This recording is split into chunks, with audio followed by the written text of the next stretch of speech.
Nigerian athletes are expected to do well by the time they compete at the World Athletic Championships that will be coming up in Oregon, USA. And we just hope that they will do well in the competition. It's going to be a wonderful tournament because the guys and all the athletes are really battle ready to show that Nigerians are really one of the best countries when it comes to athletics in the world. Welcome on the show, 360 Sport on Trust TV. I am Adeni Ajishafe. Quickly, we'll be looking at the list of registered athletes for the World Athletic Championship that will be coming up in Oregon. Let's start with that particular list. Let's look at the athletes that have made it so far in 100 meters. We have, for men, Favor Ashe, Raymond Ekevo, Udodi Onwuzuruike. Those are the registered athletes that will be running for us in 100 meters. In the 200 meters, we have Udodi Onwuzuruike there. 400 meters hurdles for men, Ezekiel Nathaniel will be doing the business for Nigeria when it comes to 400-meter hurdles. Shot put for men, Chukwuebuka Enekwechi and Dotun Ogundeji. The two of them will be competing for Nigeria in shot put by 100-meter relay. For men, we have Favor Ache, Raymond Ekevo, Ucherishe Shekiri, Godson, Ogenebrume, Sheyi Ogunlewe, and Udodi Onwuzuruike. Those are the 4x100-meter relay for men. In women 100 meters, Rosemary Chukwuma, Grace Unkocha, and you have Nwoko Charada, you have Favor Ofili. Those are the three athletes for women 100 meters. While in the 200 meters, you have Rosemary Chukwuma also, Grace Nwoko, and also Favor Ofili. For women 400 meters, in Marburg, Oko will do us proud there in the 400 meters. Why 100-meter hurdles, star athlete Tobi Lobamushon, she's there. She's listed, and we are proud to have her there. Long jump, S.A. Brume and Ruth Usoro. They are battle ready for long jump women. Why triple jump women, Ruth Usoro will be doing business for Nigeria there at the World Athletics Championship. Discus throw women, Chioma Onyekwere is there. Hammer throw women, Oyeshade Olatoye. Women's 4x100 meters, Tobi Lobamushon, Rosemary Chukwuma, Grace Nwokocha, Favor Ophelia, and Joy Udo Gabriel. 4x400 meter mixed doubles. We have Sikuru Adeyemi, who is male, Dubem Amene, Patience Okon George. For the women, mixed doubles now, Samson Nathaniel, and you have Knowledge Omovo and Imambog Use Uko. They will all be running for Nigeria. That's the list where they've been registered by World Athletics. They will be competing for Nigeria at the World Athletics Championship, and also some of them will be moving straight down to Commonwealth Games as they'll be leaving after the competition from USA. They'll be going for the Commonwealth Games, and we wish them all the best as they compete for Nigeria in all these races. Discus, shot put, 4x100 meters, relay men and women, 100 meters, 100-meter hurdles for both men and women, 400 meters. We have them there, and these are sportsmen and women. I'm so proud of them and wishing them all the best as they prosecute their games over there in Oregon, USA. Now let's talk beach volleyball. As we'll be looking at beach volleyball tour that started in Nigeria, precisely in Yola, Adamawa State. Well, Nigeria targets Paris 2024 Olympic participation, according to the Beach Volleyball Commission chairman, in the place of Engineer Musa Nimrod, saying, well, now that they have started it from Yola, they'll be going to South-South, to Southwest, well, Northwest, Northwest, Northeast, and also North Central, not forgetting the fact that they want to make sure they participate at the Olympic Games. They want to make sure Nigeria actually get the right players that will be representing us at the beach volleyball competition. We've been doing well in this sport, and it's really gaining momentum in Nigeria. That's why Engineer Musa Nimrod said, well, they will do everything possible to get best players from the grassroots, as this beach volleyball tour across Nigeria has been able to allow them to discover so many talent, just as they have started from Yola. Musa Nimrod, they are a good one. At least if we can get it right from the grassroots, we can have the best of beach volleyball player across Nigeria there. Now we go football, as we'll be starting from AFCON. That's the 2023 AFCON. CAF could postpone September qualifiers. Well, some countries actually they've played some qualifiers in the AFCON 2023 qualifier, although it's now going to be 2024.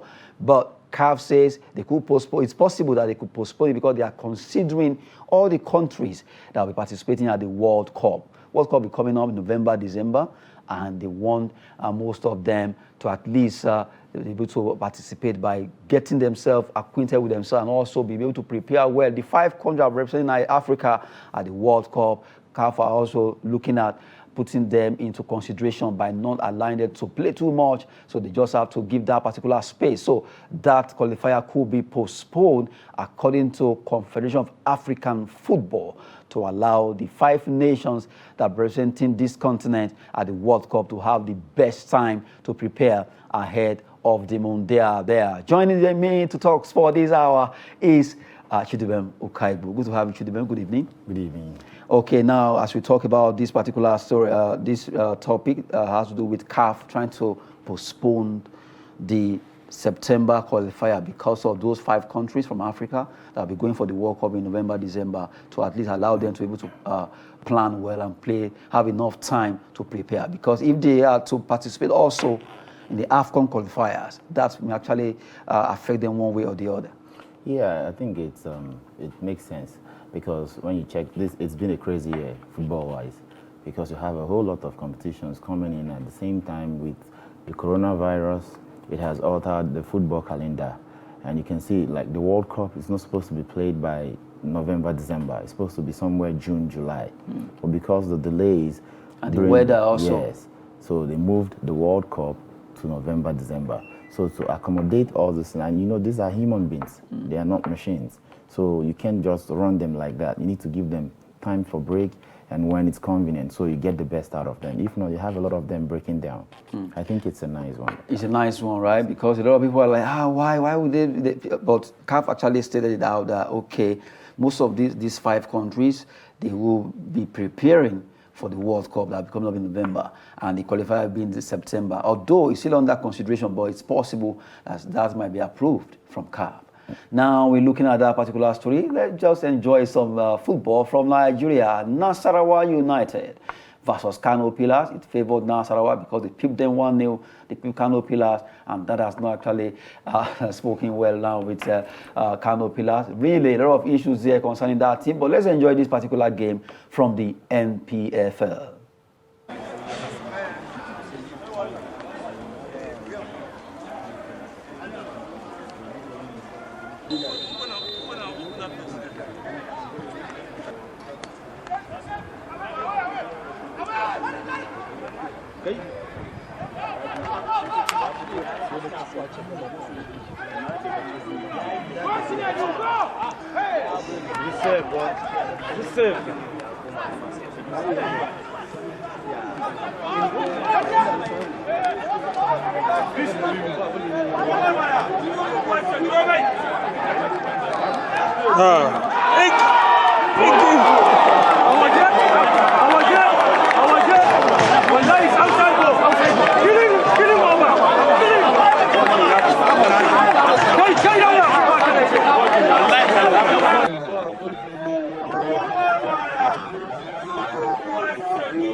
There, looking at MPFL, Nasarawa United versus Kano Pillars. Maybe let's talk about MPFL a bit. Now, from the way it is now, it's getting so tough because just a match to go, and you have most clubs, especially Kano Pillars. It's not as if they relegate, something bad will happen. But it's just that it's not, it has not been a system for, it's not something that people are used to, seeing Kano Pillars among the team in the red zone after match day 37. Yeah, the Kano Pillars, they are a good team, but this season they've been so terrible. I don't know whether because of the insecurity of what is happening in Kaduna and Kano is affecting them. You don't see them playing the way they used to play for a team that produced the likes of Ahmed Musa and co. So I expect them to fight till the end. but I don't see them surviving it anyway. It's just a match to go. It's just a match to go. But if they can win their last match. But okay, let's have that table, because if they can win, even if they win their game, there are other clubs that are also looking for a win. You understand? You have Dakada with 46 points. You have Kano Pillar 45. You have Heartland with 44. And you see, look up there, Abia Warriors, Katsina United, Shooting Stars, Lobby, Wiki, up. They all want to qualify. They want to be there. They want to remain in the MPFL. And if Kano should win their game, 45 plus 3 will be 48, which means they can only, from 14, they can only jump from where they are to 14. That is, if Shooting Stars, Katsina, we'll all lose. Oh, exactly. But it's possible. Anything is possible in football. You never can tell. If they can, all they can do now is just win their game and pray. It has become an issue of prayer. But I trust them. They can deliver on the last day. If they can win that match. I think they are playing home. Yes, their fans should come out in mass. No, there's no way fans will come out because of the issues on ground. Yeah. They can't have their fans because a lot of issues here and there. They've been trying to, so far this season, twice they've had issues with Dakada, with Katsina United, with their former chairman also adding more salt to injury by assaulting one of the assistant ref on the pitch, which is unexpected of him, and also a lot of issues here and there. Now, Kano Pillars are really facing a lot of issues, and they just have to. Well, Ibrahim Galadima is the acting chairman now. Maybe he can turn this around. That's why they appointed him as the acting chairman. I'm sure he will be pulling some shoes to see how he can. When he came on, he at least pay some bills, some money that needs to be settled. Yeah. He settled some, and now the main thing now is that last game they'll be having on Sunday, can he save them? Well, because if they win that game, they will have 48 points, and there is no guarantee that all the other teams too. But that is anyway, because they have -5 advantage. They have more goals. Yeah. You see, in football, anything is possible. Mathematically, it looks as if it's over for them, but it might not be over. It might not just be over. All they need to do is just to win that game. Make sure they score a lot of goals, and just pray that the result goes in their favor in the other matches. Who knows? Maybe you might be able to watch Kano Pillars in the Premier NPL. It is possible that they can still make it. Still talking about the MPFL, even though we just diverge a bit. But now, still looking at the same table. You look at from the third, that's Remo Stars. Remo Stars now, Kwara United. The two of them, they'll be fighting for the third position because the third team will qualify for CAF Confederation. After all, Rivers and Plateau, they've qualified for Champions League. So Remo Stars and the winner of ITO Cup will pick the last slot for CAF Confederation. But for this place now, one of them can only scale through. Now, Rangers, they have 53. Even if they win their game, they have 56. So it's between Kwara United and Remo Stars to fight for the only slot left for CAF Confederation. Look at it, -1 and 14. 14, and if both of them win, well, very dicey. You see, who is playing home?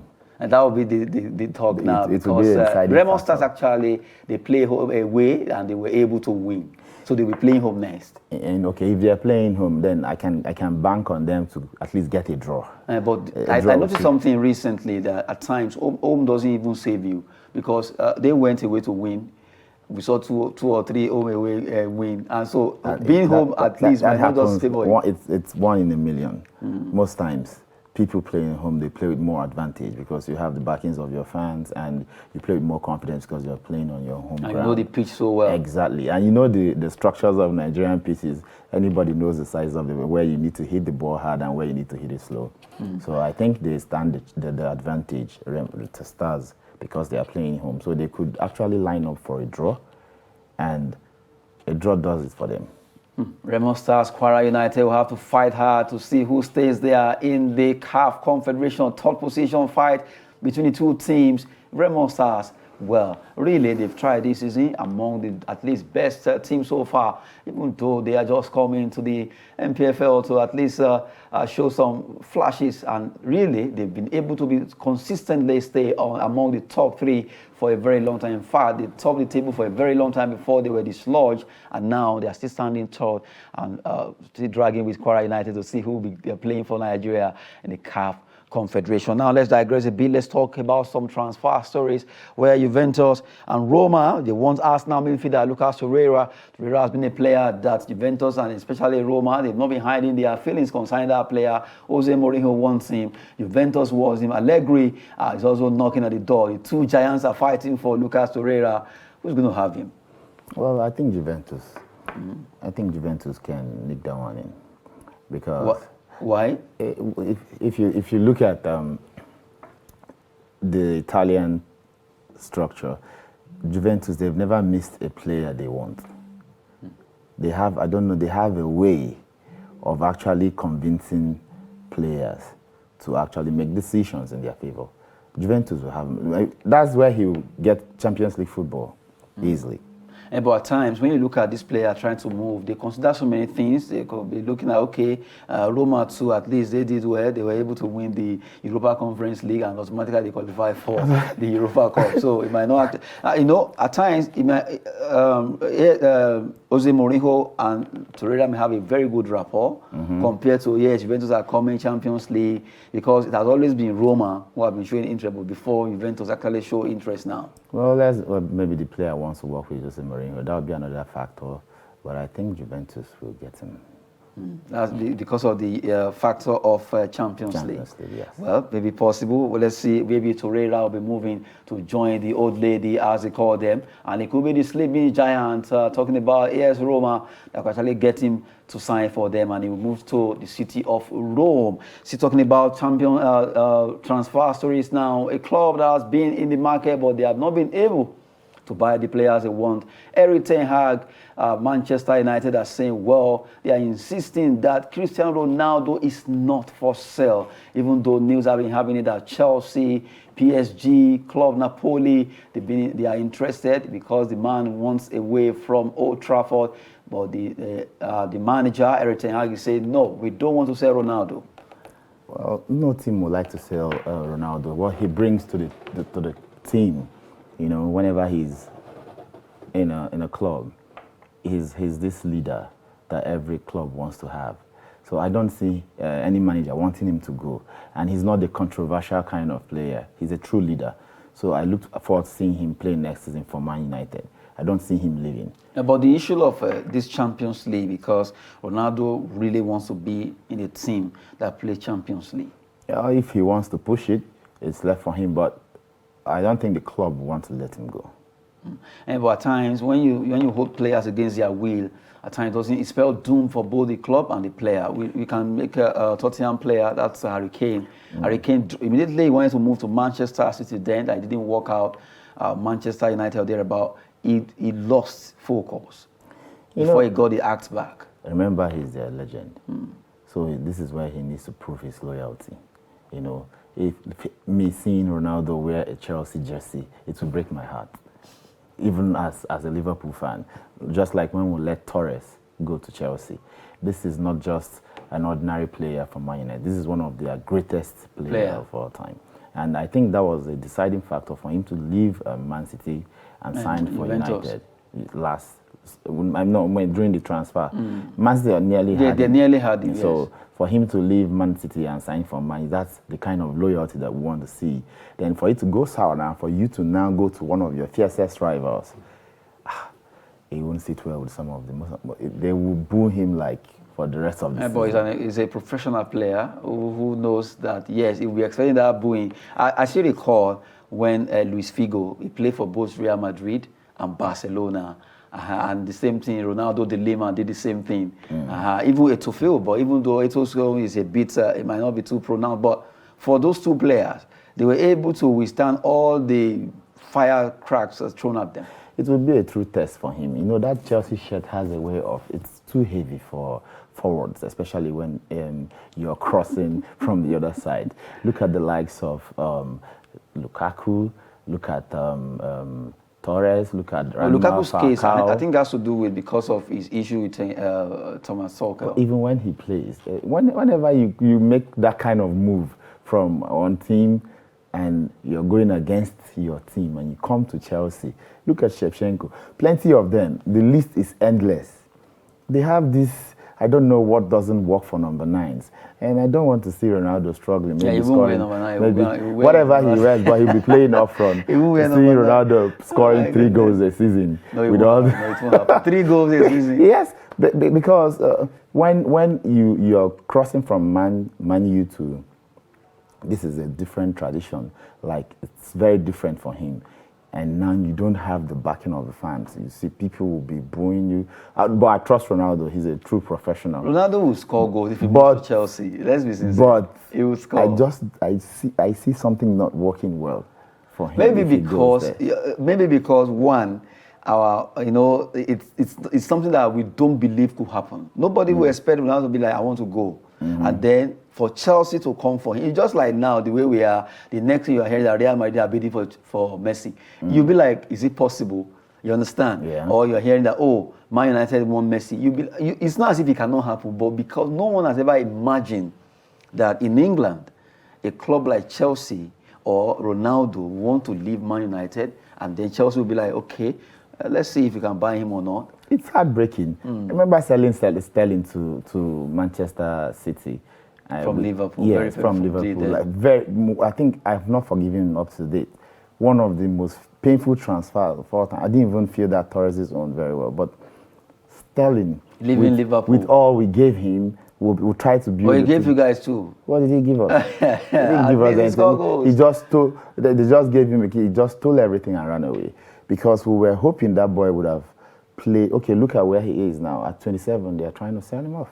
But play for Liverpool, become a legend, have the best of it. But he did so well in Man City. Let's be candid. Let's be candid. He's even becoming a better player now. Yeah, he's getting matured. More matured. He's getting. I don't even know why they're letting. I don't know the kind of policies that Man City are applying. They let Gabriel Jesus. Pep is trying to arm other teams to help him fight for the title, retain the title. Because I don't understand you arming Chelsea with an Arsenal like Sterling. It's absurd. I don't understand that kind of dealings. Sell him to Real Madrid. Sell him outside England. Why selling him to one of your rivals? To Arsenal. Okay. So Sterling to and these are Chelsea. The people that can't beat Liverpool. So imagine having this. Imagine seeing the politics. Imagine having all these kind of weapons to fight Liverpool, and it gives him an edge. Because that's what he does. That's how Pep does business. What he did there is just to strengthen the other distinct, then take 1 or 2. They have enough. But I don't see, it doesn't make sense to sell to your rivals. Most teams don't sell to their rivals. Rather, you sell them outside the shores. Well, Egypt actually appointed a man called Rui Victoria as their manager. He will be there till 2026.